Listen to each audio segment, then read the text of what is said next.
안녕하세요. 인스키친 대표 신여섭 셰프입니다. 3편부터 12편까지 저와 함께 K 레시피를 배워볼 텐데요. 이 스페셜 편으로 먼저 흥미를 더했으니 본격적으로 시작해 보려고 합니다. 그래도 너무 걱정하지 마세요. 초급부터 고급까지 제가 알차게 준비했습니다. 충분히 잘 따라올 수 있도록 제가 잘 가르쳐 드릴 테니까 걱정하지 마시고요. 오늘 준비한 K 레시피는 밥 짓기입니다. 한식의 기본 중에 기본이라 할 수 있는데요. 밥 짓는 것만 마스터하셔도 한식의 절반은 했다고 봐도 과언이 아닙니다.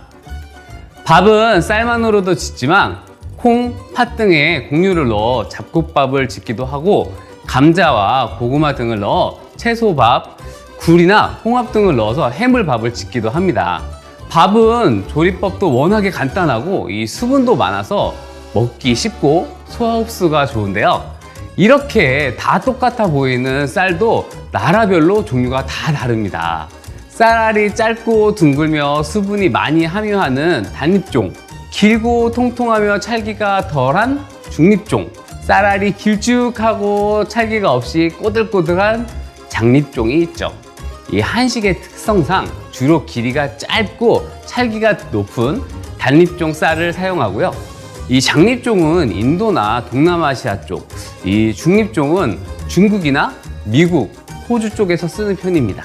현지 마트에서 구하기 쉬운 쌀을 선택해도 좋지만요. 이 장잎종이나 단잎종 중에 고른다면 길이가 짧은 단잎종을 고르는 게 좋습니다.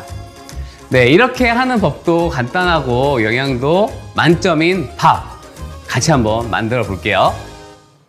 네, 밥은 쌀과 물, 불의 삼중주로 완성되는 음식이라고 할 수 있는데요. 이 물의 양 조절과 불의 세기 조절이 관건입니다. 자, 이제 쌀을 한번 씻어 볼 건데요. 먼저 이 단축 쌀을 물에다 부어 주시고요. 물을 넣고 헹궈주세요. 아무래도 쌀에 불순물이라든지 쌀 겉잎, 제가 결하고 하죠, 있을 수 있기 때문에 잘 한번 헹궈 주시고요. 자, 이렇게 천물은 완전히 버려주세요.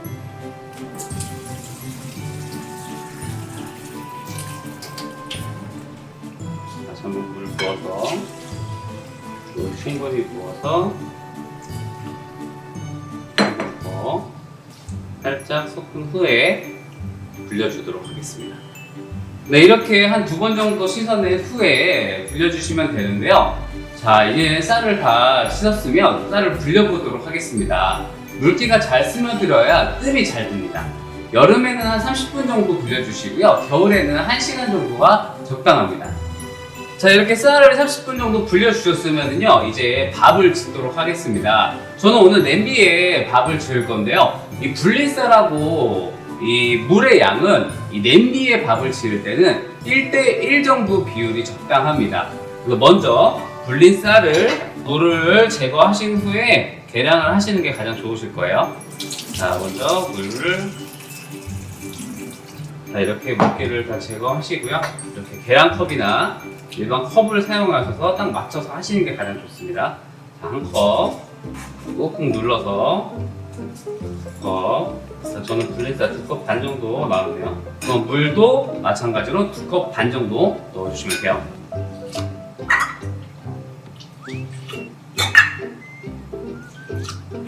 자, 만약에 계량컵이나 이런 게 좀 불편하시다 하시면은 가장 간단하게 할 수 있는 방법이 있는데요. 이렇게 손을 보시면은 이 손등까지 물을 잠갔을 때 손등이나 손가락, 새끼손가락, 손톱이 들어갈 정도, 새끼 손톱 정도 되는 높이 정도로 물을 넣어주시면 됩니다. 이렇게 넣어주신 후에 살짝 한번 흔들어서 불 위에다 올려주도록 할게요. 자, 먼저 처음에는 센 불, 가장 센 불로 밥을 지어주시는 거예요. 그래서 한번 끓기 시작할 때까지 빠른 불로, 강한 불로 끓여주시는 거예요. 빠른 시간에 끓는 점에 도달하게 되는 것이 가장 좋고요. 밥물이 끓어 넘치지 않게끔만 조절해 주시는 게 좋아요. 그래서 밥이 좀 끈적끈적하고 밥알이 움직이지 않게 되고, 그리고 또 끓고 나면은 중간 불로 한 5분에서 한 7분 정도 끓여주시면 되고, 그 다음에 약한 불로 뜸을 한 10분 정도 드릴 겁니다. 그럼 아주 찰기있고 맛있는 밥이 완성이 될 거예요. 자, 이렇게 밥이 완성이 됐습니다. 밥은요, 그냥 밥을 푸기보다는 아래 위로 뒤집어 가면서 뜨거운 김을 식혀주신 다음에 밥을 담아주시는 게 좋습니다. 밥알끼리 굳어서 굳어버리는 경우가 있거든요. 이 점 꼭 기억하시면 맛있게 먹어볼 수 있습니다. 자, 이제 이렇게 갓 지은 밥으로 그냥 먹어도 맛있지만 요리해서 먹으면 더 맛있습니다. 볶음밥, 비빔밥, 잡채밥 등 맛있는 밥 요리로 만들어 먹을 수 있는데요. 자, 그러면 바로 김치볶음밥 바로 준비를 해보도록 하겠습니다. 자, 이제 재료 한번 살펴볼까요?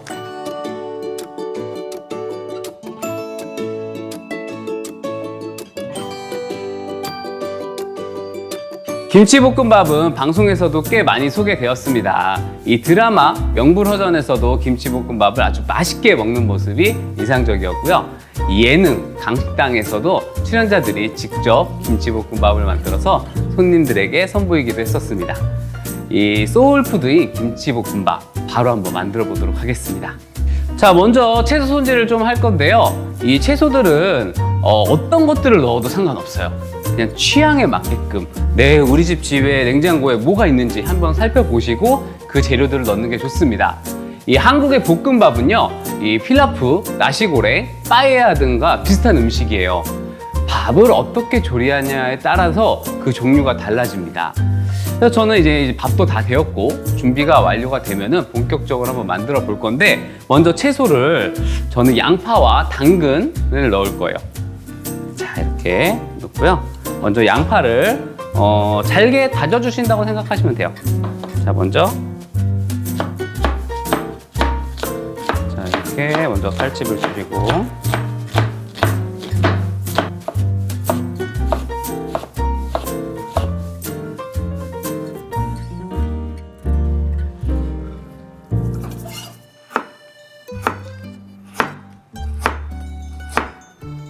당근은 최대한 좀 작게 썰어주는 게 좋습니다.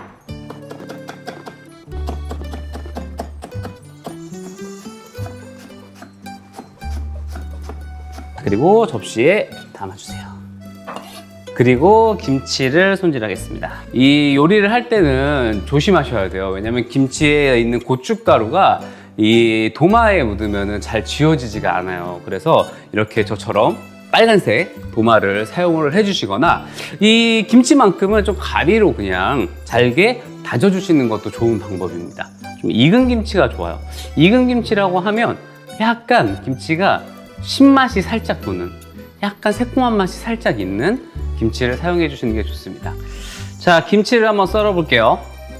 김치는 이 뒤에 이 줄기 부분이 조금 굵어요. 그래서 이 줄기 부분을 조금 먼저 칼집을 내듯이 좀 더 얇게 먼저 썰어주는 게 좋아요.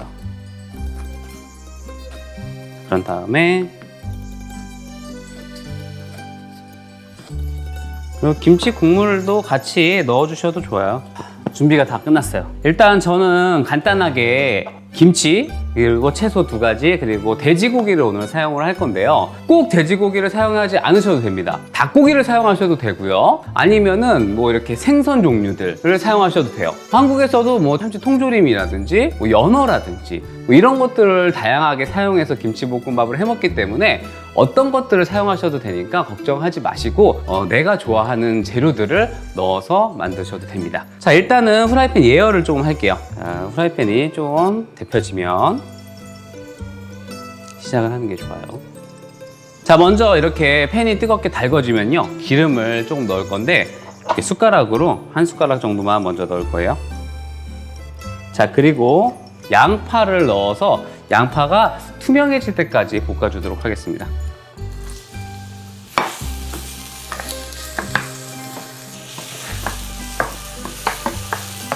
아무래도 양파에서도 지금 단맛이 나오기 때문에 저희는 설탕을 넣지 않고 양파에 단맛을 넣어서 하도록 하겠습니다. 자, 색깔이 변했으면 돼지고기를 넣을게요. 같이 넣어주시고요. 돼지고기에 기름을 내서 같이 요리하는 게 좋아요. 자, 그리고 돼지고기의 간을 약간 간장을 조금 넣어주시면 되고요. 간장이 만약에 없으시면은 소금, 후추만 넣으셔도 괜찮아요. 후추 약간.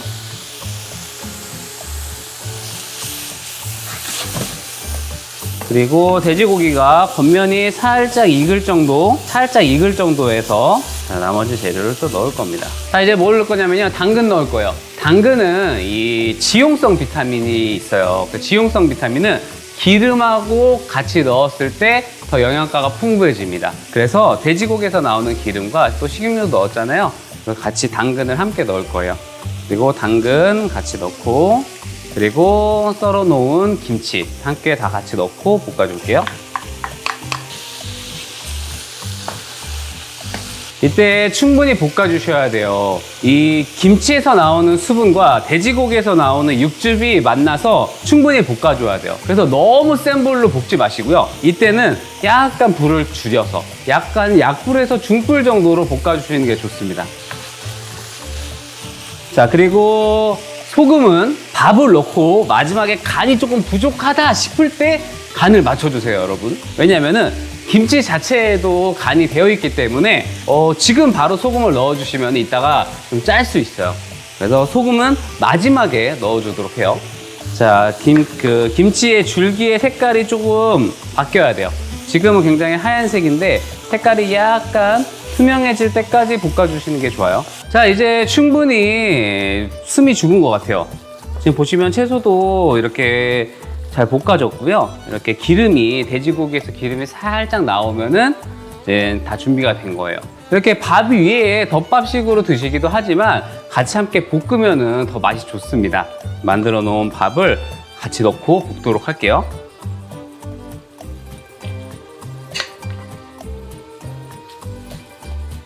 이렇게 꾹꾹 살짝 눌러가면서 밥알과 김치가 잘 섞일 수 있도록 잘 볶아주세요.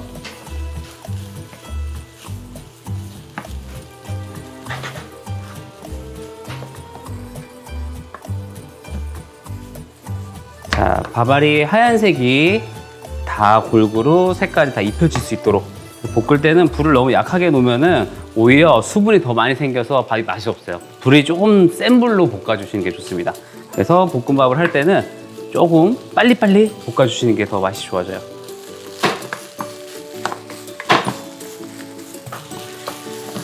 자, 이제 완성이 된 것 같아요.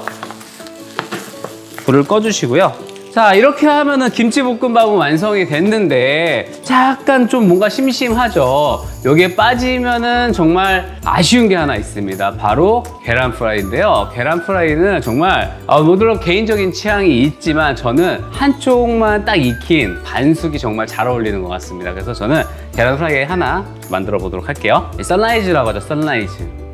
식용유를 둘러주시고요. 그리고 예열이 됐으면 이때 불을 조금 줄여주시고,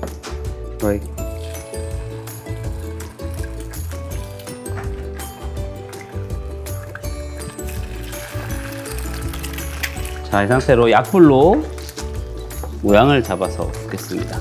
그리고 뭔가 약간 크리스피, 약간 겉이 바삭한 걸 좋아하시는 분들은 기름을 정말 자작자작하게 부으신 다음에 계란을 탁 넣어주시면은 거품이 쫙 일어나면서 겉은 바삭, 속은 촉촉한 계란 후라이를 드실 수가 있습니다.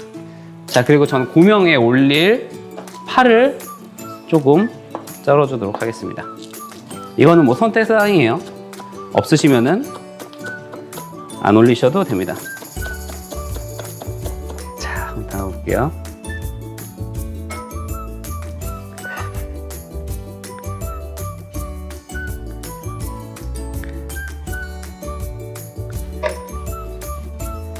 계란을 하나만 올리고, 자, 그리고 파를 이렇게 올려주신 후에 마지막에 깨를 살짝 올릴 거고요. 만약에 참기름이 있으면 이 참기름도 굉장히 잘 어울리거든요. 참기름을 마지막에 살짝 뿌려주시는 것도 좋습니다. 자, 그리고 참깨를 살짝 뿌리시면은 이렇게 해서 김치볶음밥이 완성됐습니다. 자, 그럼 한번 먹어볼까요? 시식의 시간입니다. 자, 한번 먹어볼게요. 자, 이렇게 계란 노른자를 푹 터트려서 밥에 쓱쓱 비벼서요 먹으면 됩니다. 사실 이 김치 볶음밥은 이 영상을 보시는 한국 분들은 정말 딱 보자마자 입에 침이 싹 고일 거예요. 왜냐? 너무나 아는 맛이거든요.